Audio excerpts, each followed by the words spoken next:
Good evening and welcome to this evening's session, our second session on how to develop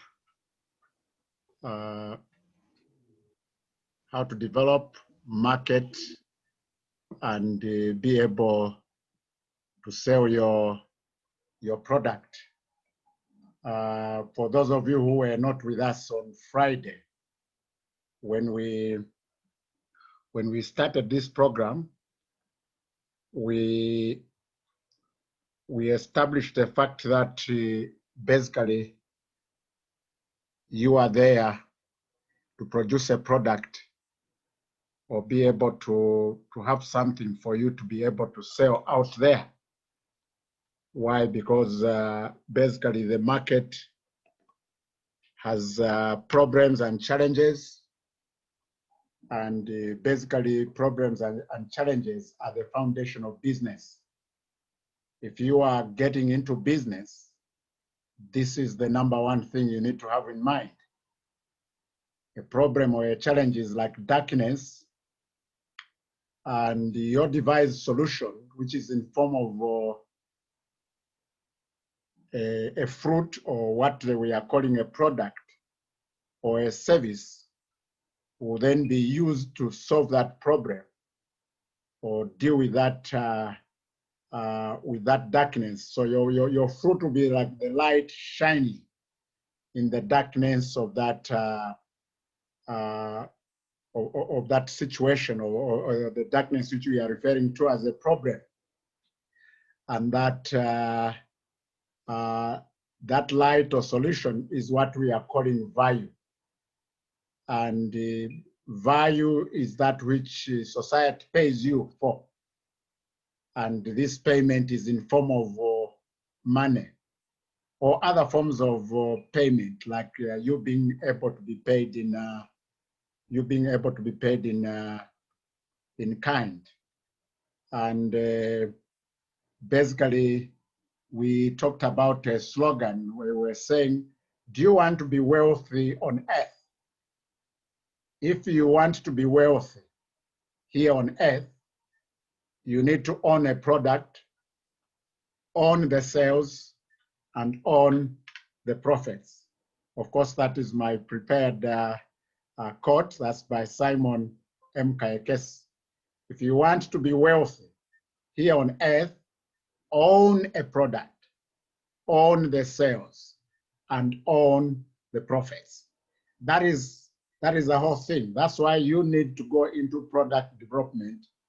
And then you don't just develop a product. Some people have developed products and have been able to enrich other people. As a result, they have not taken ownership of the marketing process of that product, and also they have not taken ownership of the sales. They have also not been able to take ownership of the profits that come from such a product. For example, I can give you one good illustration. I think like here in Zambia, there are a lot of book writers who have done some book writing. And after they invest in coming up with a book, I came to learn when I went into book writing.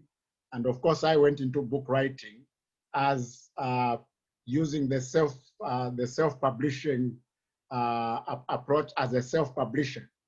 Now, for my friends who have gone into wanting to look for publishers, because they are vulnerable, when they have this book and they want to have this book published, you find that the publisher will come in and say, if we publish your book, you are going to get maybe 4%. And we as the publishers are going to get 96%. Now, as far as I'm concerned, as one who is teaching the concept of the employer in you, that you were born an employer, that is as well as you being used more or less like an employee. It means you are now working for those publishers. Now, I know the understanding is basically that those publishers have the money, they have the markets and so forth. Yes, even when they have the markets, but they don't have the product. So you are the one who has the product. Why not own a product? And why should you, the owner, be given 4% or be it 6%? And then the person who has just come in along the way, a middleman, so to say, between you and the customer, that person ends up getting, say, if you are given 4%, the person gets 96%. That does not make sense. And if that is the case, yes, you will be a book writer, quite okay, but you don't really own that product. Now, what has happened in the real sense is that even in ownership of a company, for example, the one who has the biggest share becomes the owner. So what we have done is that you have exchanged your ownership and for the sake of the 4% and given away the 96%. So basically what we are saying is that you need to own a product. And that's why we are talking about product development. And not only owning a product, but that you also have to do what? You also have to own the marketing. Not only marketing, ultimately, you have to own the sales. And not only sales. Why you need to own the sales, going beyond the sales, is that you need to own the profits. Finally, in every business that you are undertaking, they have any type of business you have to talk about. We have a very important equation. Profit is equal to revenue minus cost. So at the end of the day, you must be able to position yourself, and that's what I've been calling the employer in you. The employer in you is the fact that you have to locate yourself in the equation profit is equal to revenue minus cost in the cost position. You have to locate yourself in the cost position, not as an employer, sorry. If you are an employee, you position yourself as in the position of cost. You become a cost of production. But if you are an employer, if you position yourself in your mind to begin with, and that you are going to be an owner of a product, which also goes further into you being an owner of the business, it means that you will position yourself in the profit position, where your aim is to enjoy the dividends. So you position yourself in the profit position. So by you positioning yourself in the profit position, it means that you own the product, you own the sales, you own the profits. If you need to give out some shares, what now comes into the issue of company formation, then you have to give out those shares in terms of some percentages, which should not exceed you, the owner's percentage. So that's the whole point. You need to have the majority shares. Having said that, we indicated last week that in us talking about product development, marketing, and sales, you are moving on a journey. And this journey is from product development to putting money into your pocket. And the putting money into your pocket is product sales. And I referred to this as being the product trinity.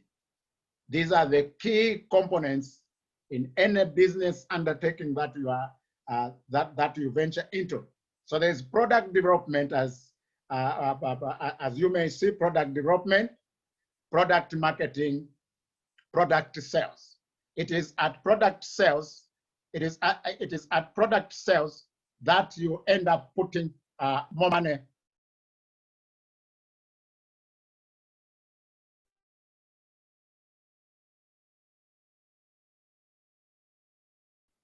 for product sales. So then if you are going into product development, whether that product development is you are going into farming or any form of business, what you need to do is that your major aim should be to aim you have to aim for product sales. Because if you cannot sell your product, it means, like I indicated last time, you are, according to Ecclesiastes 10 verse 15, it means in that case, you are deemed to be a fool. Because Ecclesiastes 10 verse 15 is saying, a fool's work, where is he? For he doesn't know the way to town. So you need to know the way to town. And knowing the way to town by interpretation of that scripture is that we indicated that the town is a central business area. It is in town where you find the market. So then even at planning level, we need to focus on the outlet, and the outlet being the product sales. That is the number one thing we need to have in mind. If I ventured into the development of this product, will I finally have it sold? Otherwise, if you will not, if I will not, I will end up being basically keeping within me an inventory that will not be disposed of. It is at sales that you dispose of the inventory, and then it is at that point that revenue comes to you. So in explaining on how to develop, market, and be able to sell your product, we last time ventured on the key component. The number one thing we said, use God's ingredients, God's methodology, God's model. And we are going to go further to talk more about God's model, which we need to apply in us undertaking product development. And I referred you to, for those of you who were there, I referred you to Proverbs chapter 3, verse 19 to 20, and also Proverbs 24, verse 3 to 5. Proverbs 3, verse 19 to 20 is giving us the model that God used, or the ingredients that God used. God used wisdom for building. He used understanding for establishing. He then used knowledge to make divisions. And so if you see the Zambezi River, if you see the Sorez River where I am, just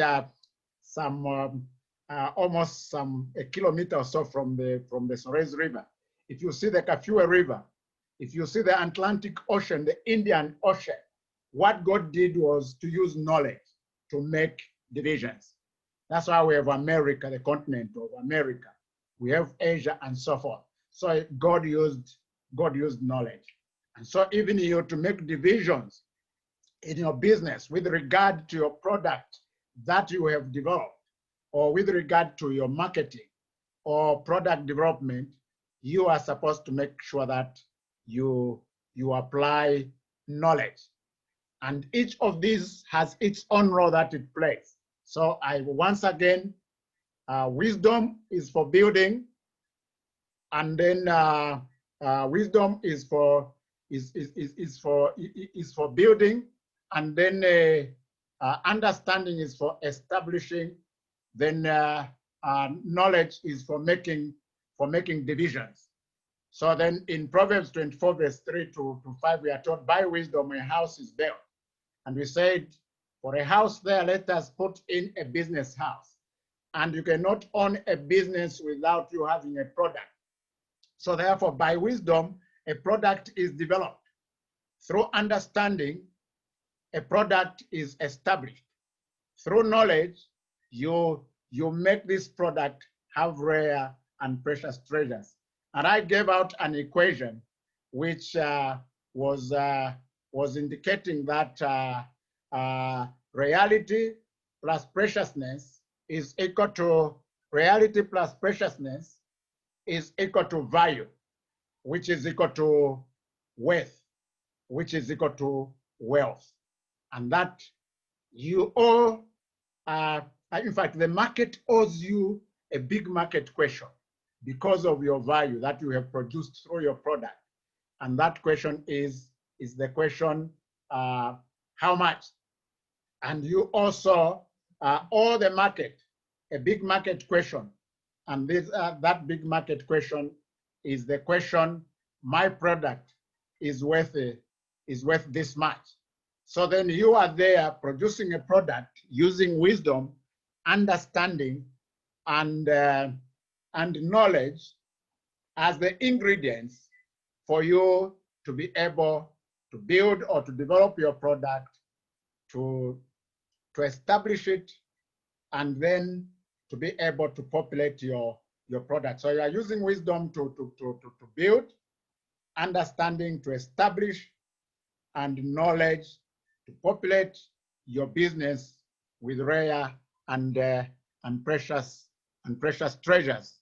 So basically, that's the whole thing. Just as a recap of what we had last time. We can go a step further today.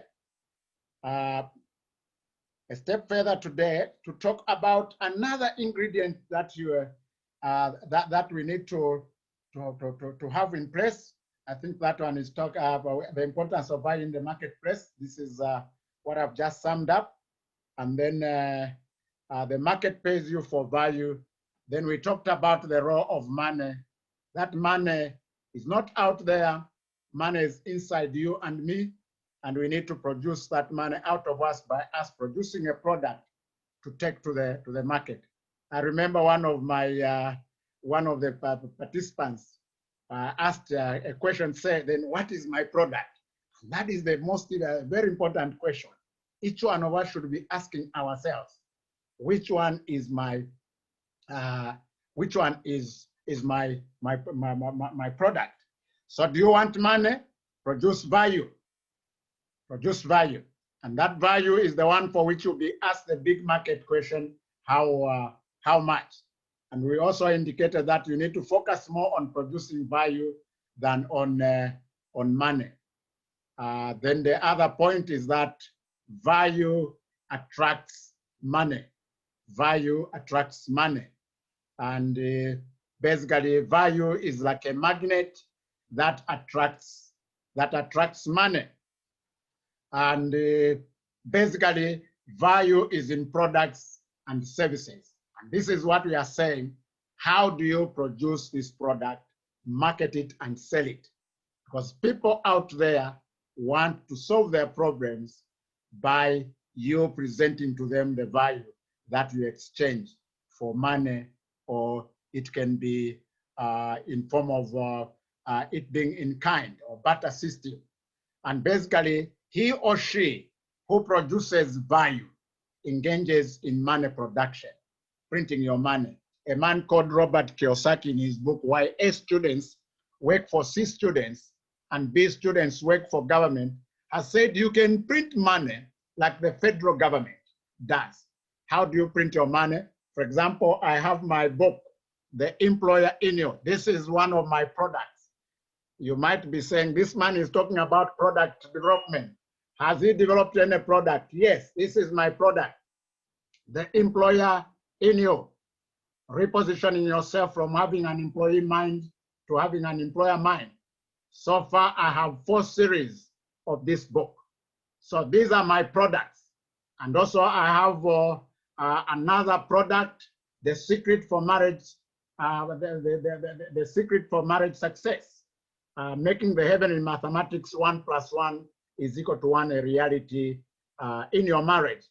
Those are some of my products. Now, when Robert Kiyosaki says when Robert Kiyosaki talks about printing money, like the federal government, what does he mean?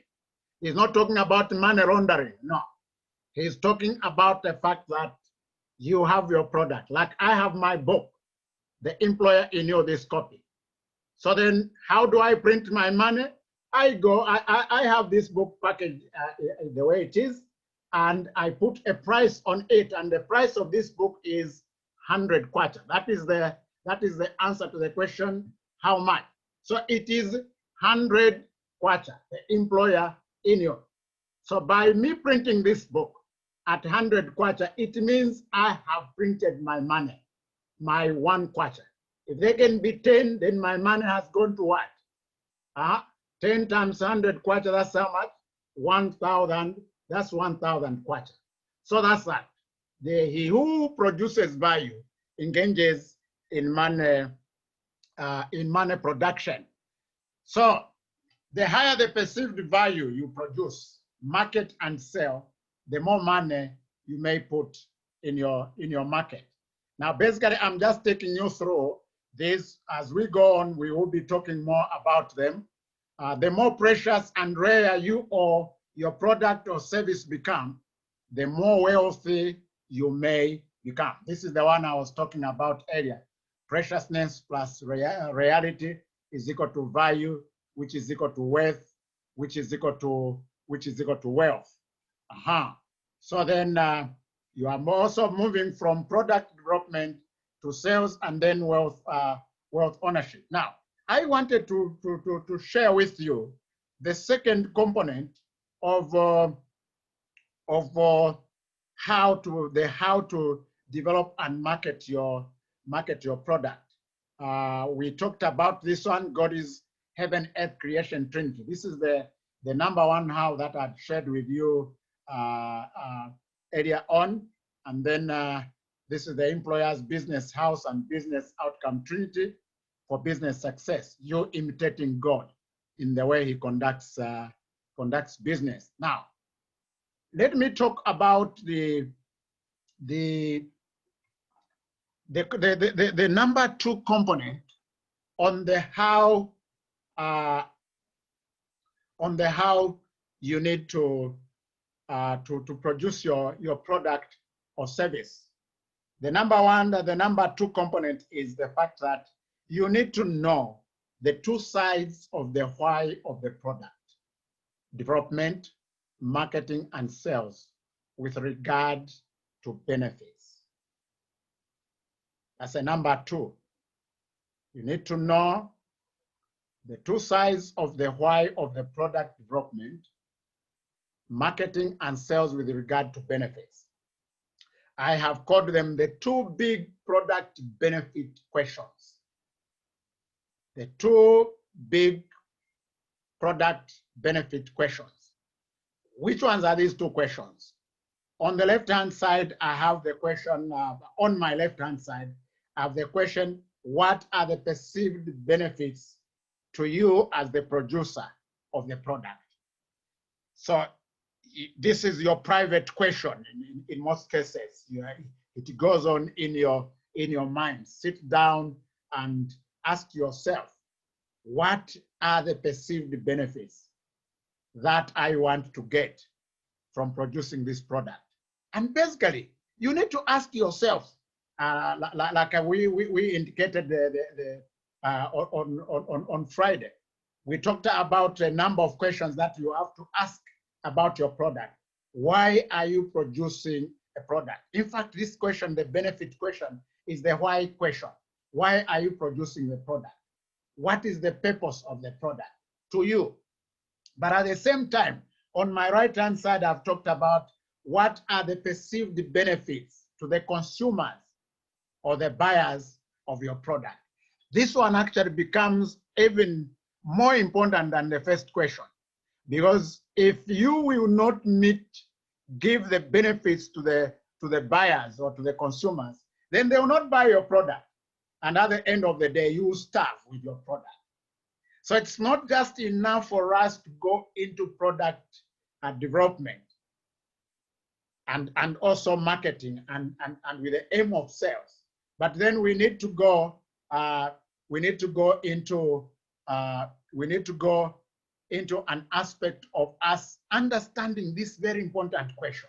What are the perceived benefits to the consumers or buyers of my product? And so if you bring in, for example, if your product is maize, like in the case in Zambia, if your product is maize, what is the perceived benefit to the consumers or buyers of your product? Oh, for maize, of course, obviously, each evening or each day lunch and the supper, we call it supper in Zambia, in some countries they call it dinner. The Zambians want to make sure they have what is called ishima. In some other countries like East Africa, they would call it ugali.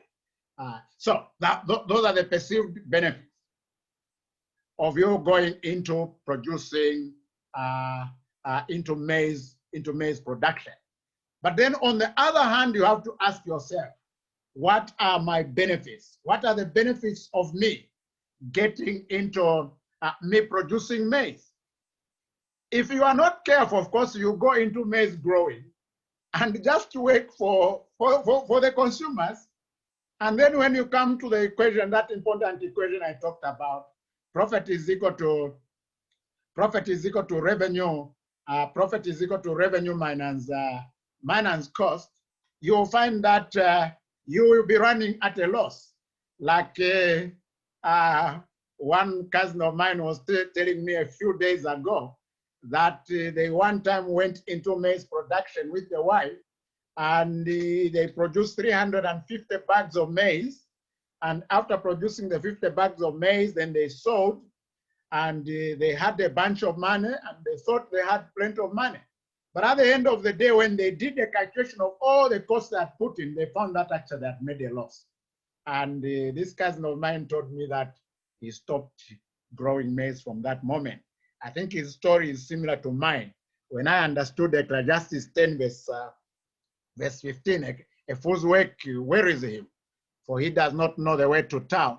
I told my wife then that my wife who has departed to go to be with the Lord, I told her then that I had stopped farming, and we stopped farming from that moment because we were farming at a loss. It's not because farming is bad, but when we realized that we were making losses, there was no reason for us to go into product development. And that product development up to marketing and sales was where we were. We started with maize. From maize, we went into groundnuts, and we were not doing fine. So we had to stop. So basically, this is a very, very important aspect on how you can be able to venture into product development. The question that is there is basically the two big benefit questions. What are the benefits to you, okay, as the producer of the product, and also on the other hand, what are the perceived benefits to the consumers or buyers of the product? Like I've indicated, if you are producing, the example I've illustrated for maize or any other product, without restricting ourselves to maize, but I'm using it as an illustration, like this cousin of mine with his wife. They looked at 350 bags calculated, and when they went into the equation, profit is equal to revenue minus cost, they saw that actually they were in a negative. But on the part of the consumers or the buyers, they benefited. They ended up getting the maize, and they fed people's houses. And of course, they got some money, revenue. But that revenue was not that was not the reason for them. And unless you are an NGO, a non-governmental organization, or you are a foundation that goes on to give, you are into corporate social responsibility to give people your maize, well and fine. Or unless you are doing maize growing basically as a hobby, maybe that is fine. But if not, if you are going into product development, you want to go into product marketing. Yes, they did product development, they did the maize, they grew the maize, they went into product marketing, they marketed the maize, they also went into product sales. So they went through this process and they put money into their pocket in a way, but that money which they put in their pocket was just the same money which they spent. They actually even went into the negative, meaning they became a donor, they donated. They ended up donating to those people, to the consumers and the buyers. So basically, you have to make sure that before you go into product development, any product, even for me, as I'm talking about my getting into books, my getting into speaking, all these things that I'm doing, I have sat down and asked myself these two big questions, the two big product benefit questions. What are the perceived benefits to me as the producer of the product? I know the benefits. I know where I am going with my product, the employer INEO. For your information, it has even been approved to go into schools by the Curriculum Development Center of the Ministry of Education, this book, to be used as a supplementary book from grade 10 to 12 and then tertiary education. So I am looking at the benefits to me as a producer in terms of what I will record, what is called in business is called ROI, return on investment. I'm looking at ROI, my return on investment. And then at the same time, I'm not only looking at myself, I'm saying, what should I put in my products so that I impact the world? I need to use, what is it that will make people give me cash, release their money? Like somebody has said that to say, if you want to be rich, you must be able to reach a stage where you'll be picking money from people's pockets without them calling you a thief. How can I pick money from your pocket without you calling me a thief? And the best way for me to do that is to package my product with value, with the benefits. What are the benefits? I now have to start looking at it from that perspective. For example, we are taught in the Bible that in Isaiah 46 verse 10, we are given one characteristic of God. In fact, what I'm talking about, this is God's model, a business model, according to Isaiah 46 verse 10. It says God sees the end from the beginning. God sees, he looks at the benefits first, the benefits to himself and also the benefits to you and me before he goes into doing something. Even when he was creating the heavens and earth, according to Genesis chapter 1, he was able to look at the benefits that you and I were going to get from the earth. And that's why he put in the earth from Genesis chapter 1 verse 1 up to Genesis chapter 1 verse 25. God was putting in place things that would be of benefit to you and me. And then after that, that's why now in Genesis 1 verse 26, he said, let us create man in our own image after our own likeness, and let him be able to have dominion. So God was looking at dominion, the ultimate first, before he went into production. Basically, that's that. You have to make sure that you ask yourself the two big market questions, and the two big market questions are, what are the benefits to me and also to the consumers? Please, I end here for now. Our time is over for now, but then you can reconnect in the next stage now for us to engage in questions and answers. You can reconnect by clicking again where you were on the link. Thank you.